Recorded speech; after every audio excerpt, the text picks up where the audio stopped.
Hi folks, in this video about photographic basics, I'm going to talk about depth of field. Depth of field is the area in a photograph that it is in focus.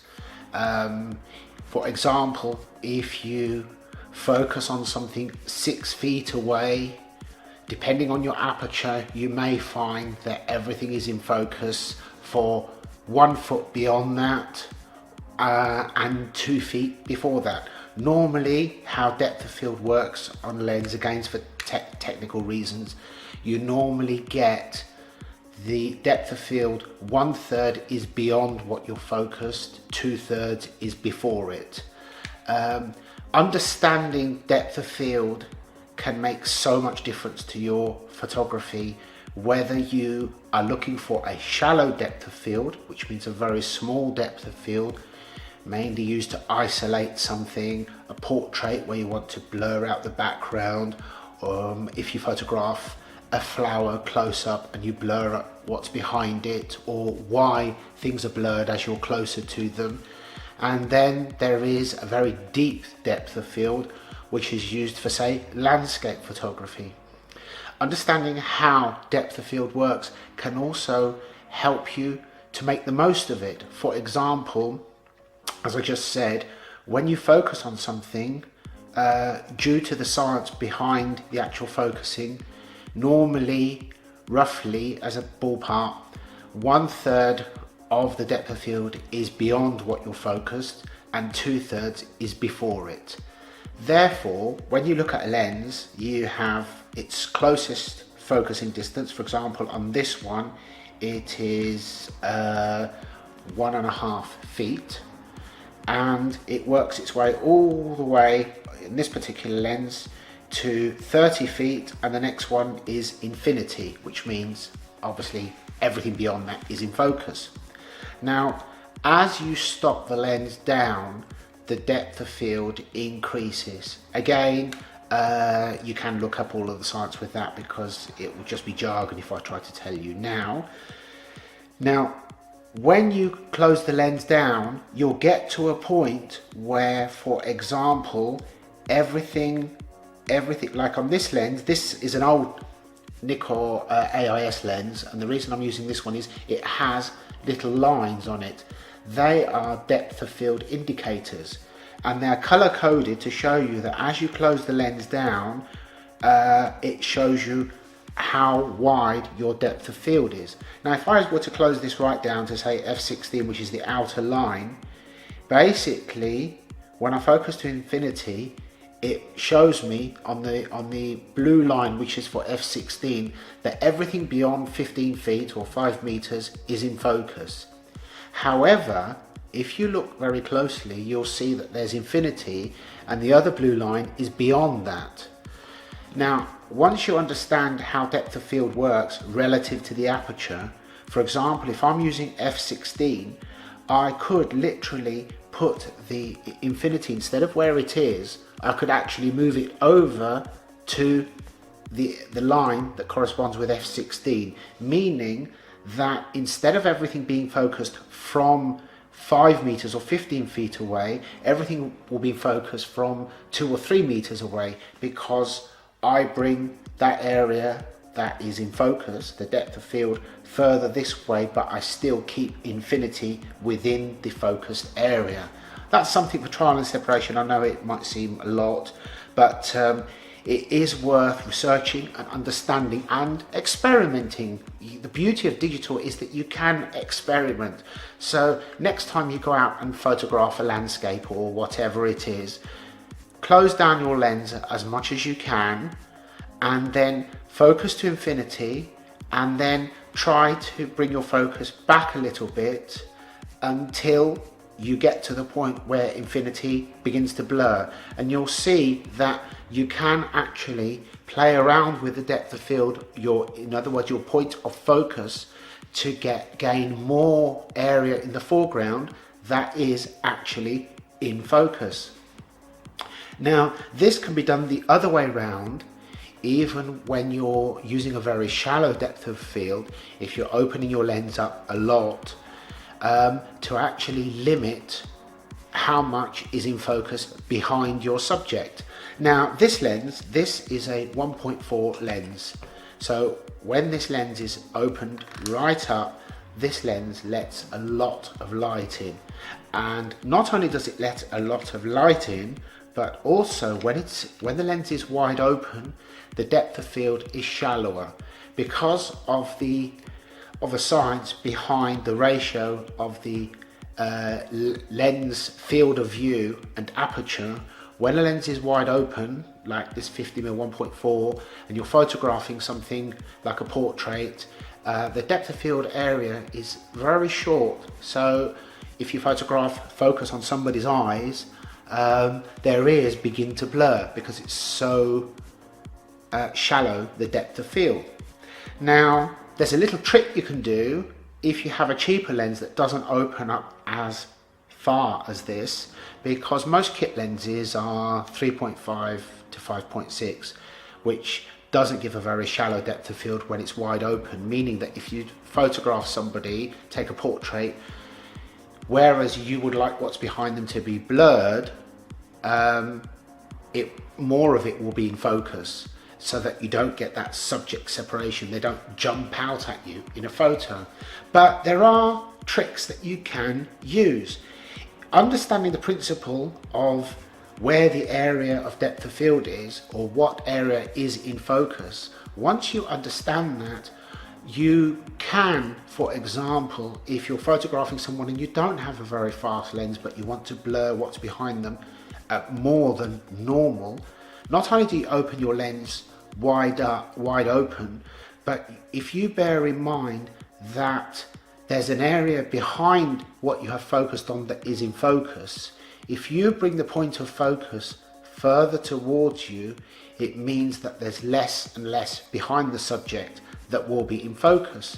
So next time you're going to take a portrait with someone, if you've got just a kit lens, try, if you can, put your camera on a tripod, focus on them, take an image, and then focus manually, if you can, slightly closer. Basically, you could ask them to move forward 6 inches, focus on them, and then go back where they were and take another photo.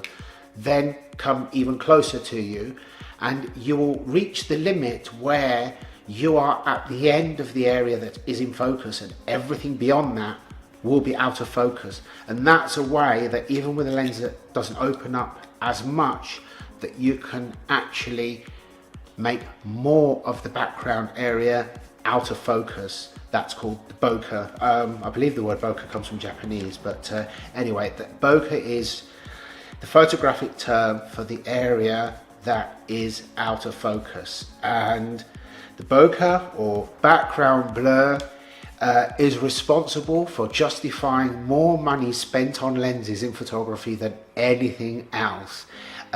People have become obsessive with it over the last few years.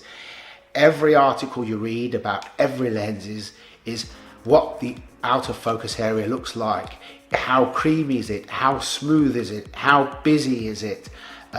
People are wanting faster and faster lenses because they want the magic of bokeh. Now, I'm the same. I prefer a lens that can give me the ability to isolate my subject and blur the background.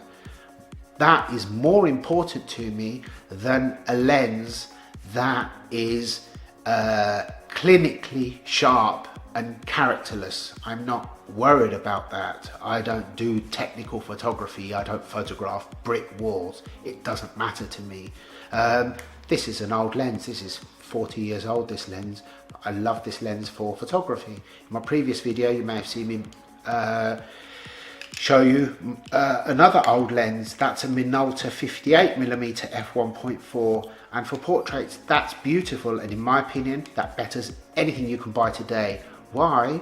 Because in technical terms it's actually not as good. It's not as sharp.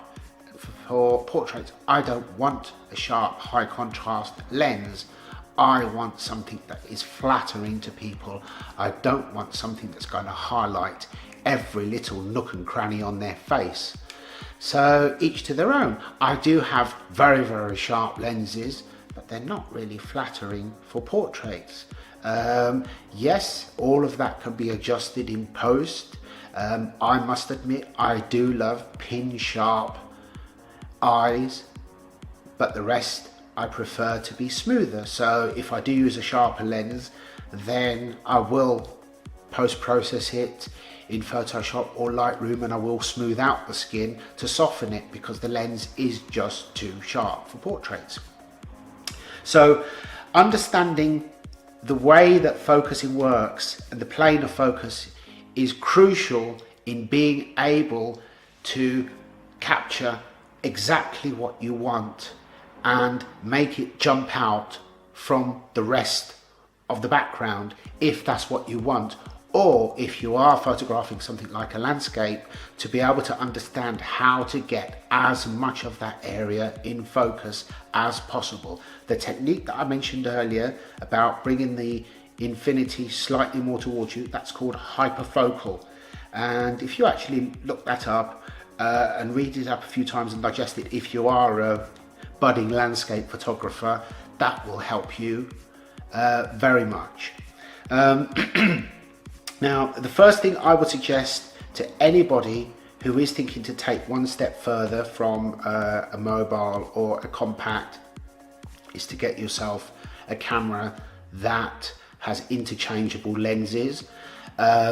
Anything of recent years, as I've said, is fine. What is more important than the camera is the ecosystem of the camera. There's no point in buying a camera that has a really limited choice of lenses, or if the lenses for that camera are ridiculously expensive. For example, I'm filming this on a Nikon V1. This is like a small mirrorless camera, professional camera actually, the V1, brought out by Nikon.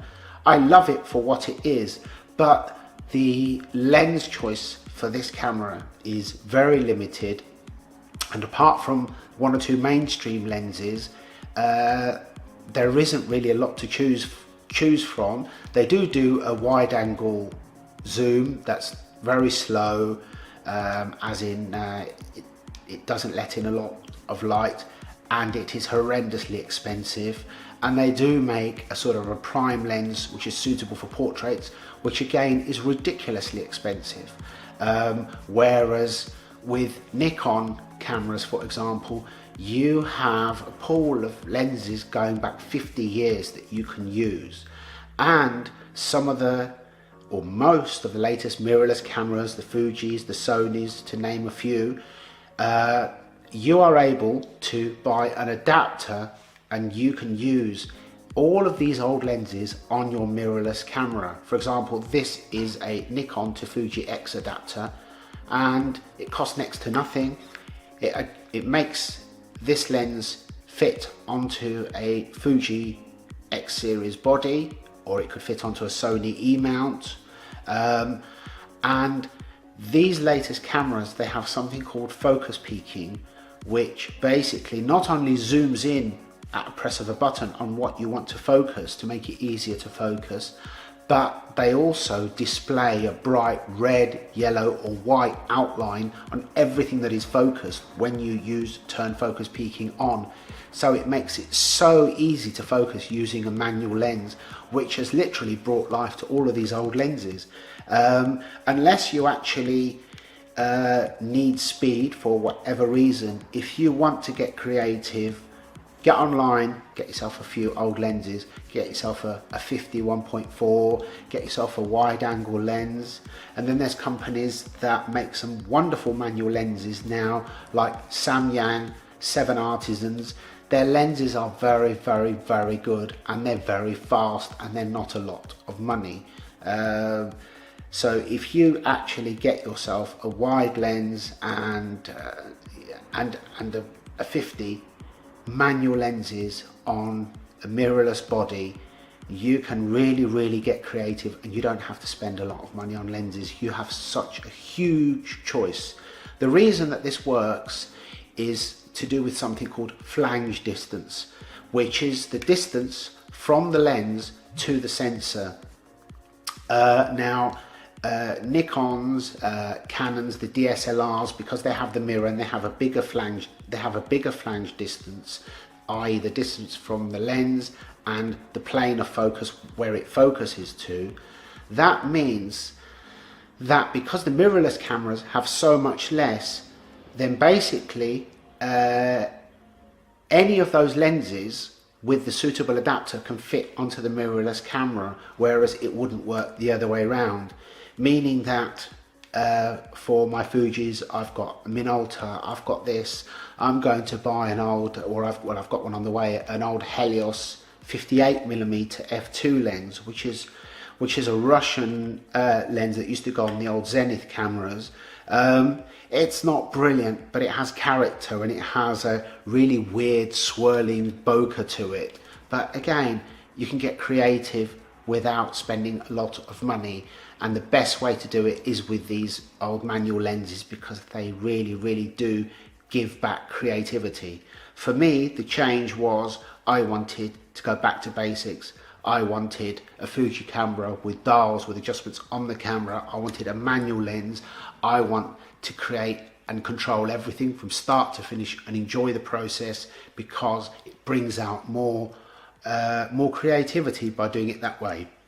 If you have any questions on this, please feel free to comment below, ask me, message me, whatever. I'm not going to go into the technical side too much because it will just be jargon, and it's all available online. But if there is anything you do look up online that you would like me to explain further, by all means message or comment, and I will do my best to do so. Okay, bye.